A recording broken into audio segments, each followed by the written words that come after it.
Hello again. It's week 2 of testosterone, basically.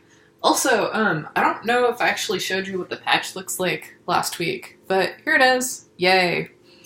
So, I'm going to talk a little bit about patch placement later, so that is in here a little bit.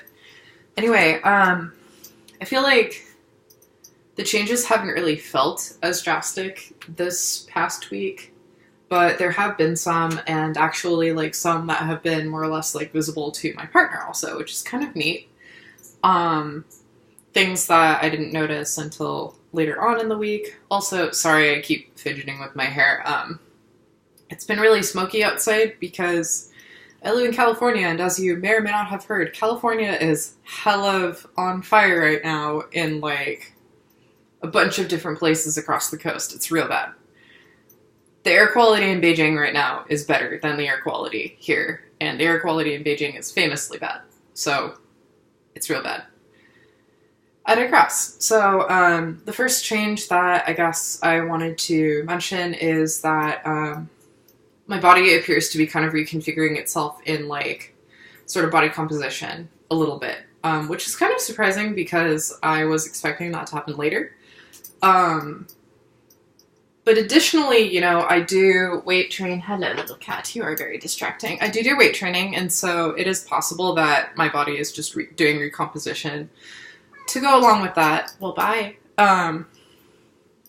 So one change that my partner brought to my attention is that my breasts have changed size, which is funny because, like, I have lost weight, but my boobs have shrunk more than, like, seems proportional to my weight loss. So, like, in the past, as an example, about a year and a quarter ago, I weighed, shall we say, like, under 38 pounds. And at that point, I was wearing, like, a 30E, which, yes, that's a real size. If 30 sounds outlandish to you, and you are someone who wears a bra, go ahead and measure yourself. You might be surprised. Anyway, but my 30E bra is my smallest bra that I own because I tend to fluctuate kind of up from there and back down to 30E. But my 30E is now too small in the cups, or too big in the cups, sorry. My boobs don't fill it out all of the way, which is kind of neat because just a month ago I was kind of spilling out of that because that was just true for me at that time. To go along with that, I have been noticing a little bit more like muscle definition like in my arms. Again, I do weight training, so it's kind of like, is this just my body being really excellent by itself? Is the tea helping? Probably a little bit of both. A surprising component of that has been that, so as I mentioned in my last video, I do gymnastics, and balancing skills have actually seemed a lot easier. And I don't mean that from the perspective of, like, my muscles being able to physically, like, push out through the floor when I'm trying to do a handstand, for example. I mean that more in the sense that my brain has famously in my life been piss awful at knowing where I am in space. And so, like, growing up, a thing that my friends used to, like, tease me about is that I would frequently just trip over my own goddamn feet. This was a common occurrence. And, so for the fact that, like, my brain appears to know a little better where my body is and needs to be in space when I'm upside down has been pretty spectacular. I actually got my first headstand this past Thursday, freestanding, which I had never been able to achieve before. I also got my first backward roll, which is basically a backward somersault, which maybe doesn't sound very exciting, but I have experience doing what's called a parkour roll. So this is something I learned in Aikido where you roll over the shoulder, and the idea is that you are protecting your neck.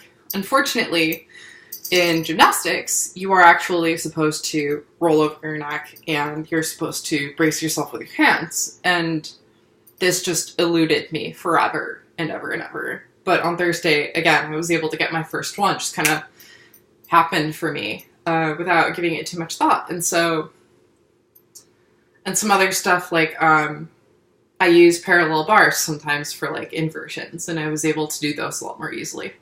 So cool stuff. I've been seeing a little bit more abdominal definition. I'm not gonna scar you guys with a view of my stomach right now because I don't know, that just doesn't seem like the right thing for me right now. So what else? Oh, on the thought of my stomach though. So the little line of hairs from the navel downwards has a little trail of hairs now from the navel upwards. Stops about here, and it's not super dark, but it is like distinguishable from the vellus hairs around. So that's kind of neat, just sort of an evolving saga of my stomach hair. Actually, I was a little bummed because as the hairs down here have been growing, I had like a single belly hair from before I started testosterone. And that one belly hair fell out as the rest of them around it started to grow in. And I was like, no, the one belly hair that I had, but there's going to be more of them, I can tell. So I'm not too worried about it. Hunger is tapered off a little bit, but I am still substantially like higher appetite than before testosterone. So it's not like as dramatic, I guess, because there hasn't been a change, like a substantial like uptick the way there was obviously noticeable in the first week. But it's still there. And same goes for sex drive. I guess, oh, my period's late, so that's exciting. Because hormones do that. Not super late as yet, and my cycle has a history of being like plus or minus a couple of days. It was really regular up until about like I hit 25, and then it started to fluctuate a little bit more. One thing that's been interesting is that since I started using the patches, I noticed that my sense of gender identity has, and expression has tended more towards masculine. And so like one of the things I did for myself was I bought myself some really affirming pants, which was nice. So I bought some men's pants. And felt really good about the way they looked on my body, which I haven't always in the past, because I feel like often men's cut pants, if you are a person of estrogen-based biochemistry, your booty tends to be a little bit more full than they expect for the cut they make for men's pants. And so I've felt often in the past to get it over my hips, the rest of it kind of ends up looking like a bag. And that's not a good look. But I've noticed that I've been like sort of feeling more leaning towards like binding and leaning more towards like a more masculine like swagger when I walk and stuff like that. And so that's been kind of exciting. It's been feeling really empowering.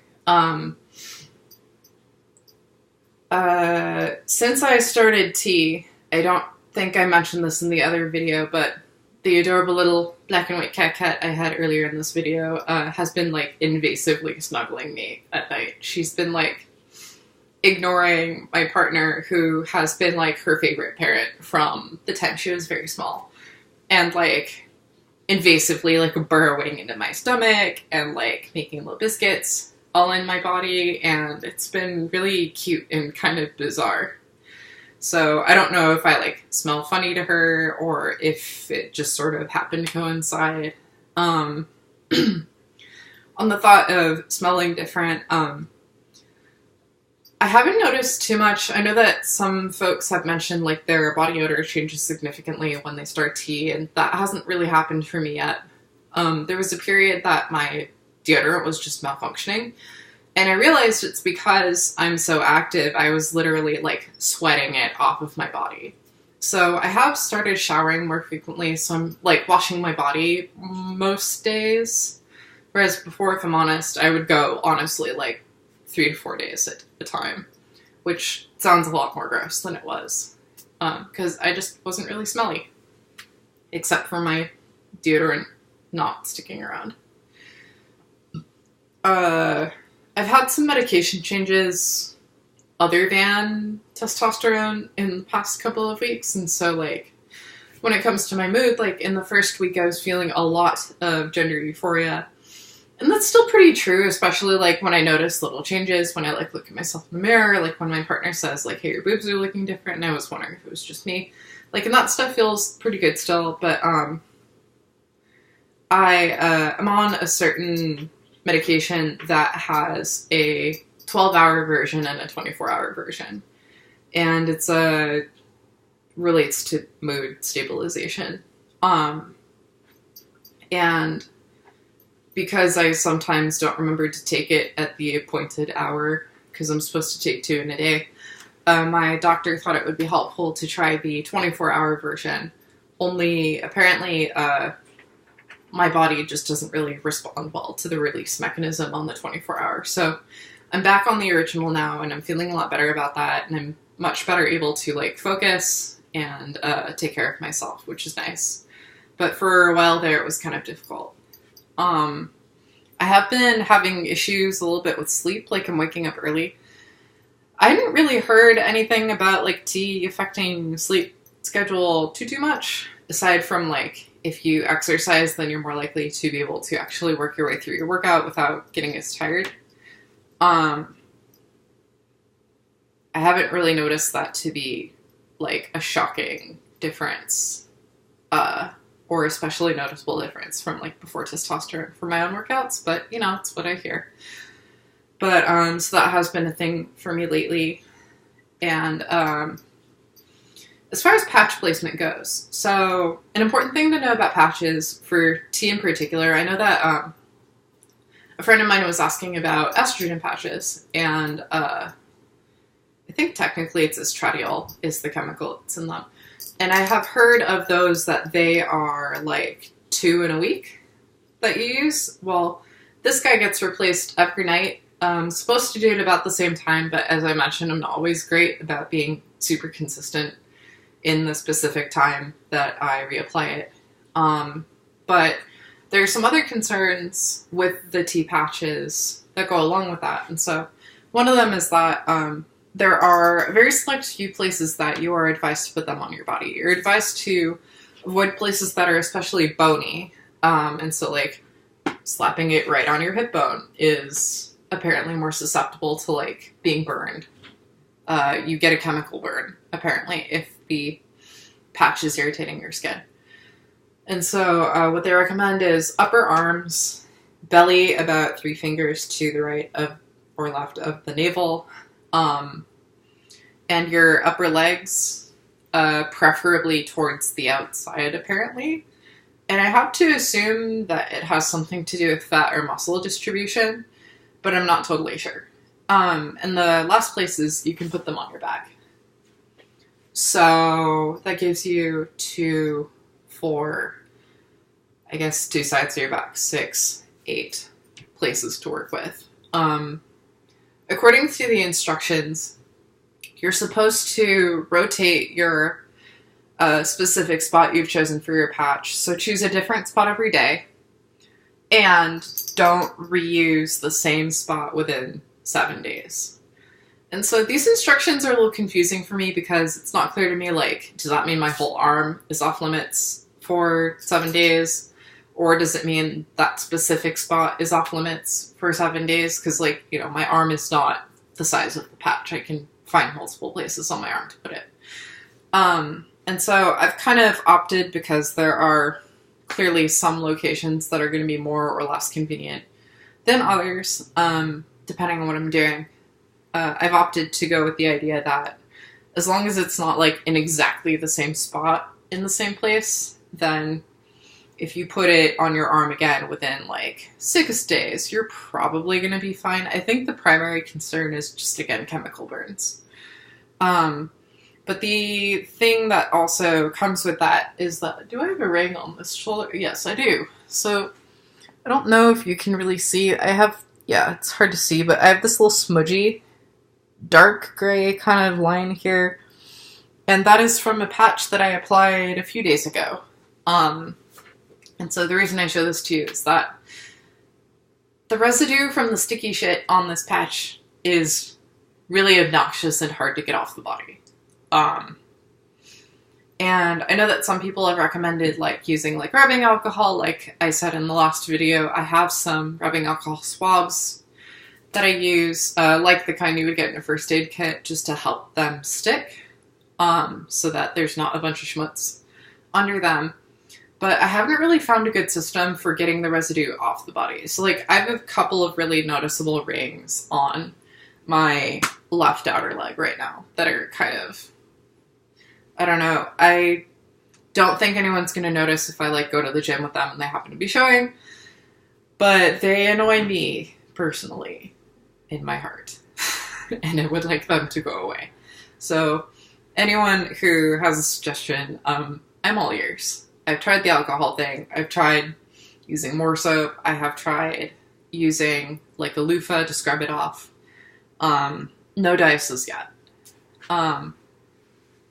I guess last changes to mention, as I mentioned, I have noticed some weight loss, which is kind of weird because I feel like, again, like I mentioned in the last video, I've been eating like fucking teenage boy. And it's been great, but I've still been losing mass. And so I've gotten this to reverse in the past couple of days. I'm thinking it's because I am around that time that I would ordinarily have my period. But that's been a thing, and it might be I'm working out more, or it might be that my metabolic rate is up because of the tea. Hard to tell. And I think that's all I have for this week.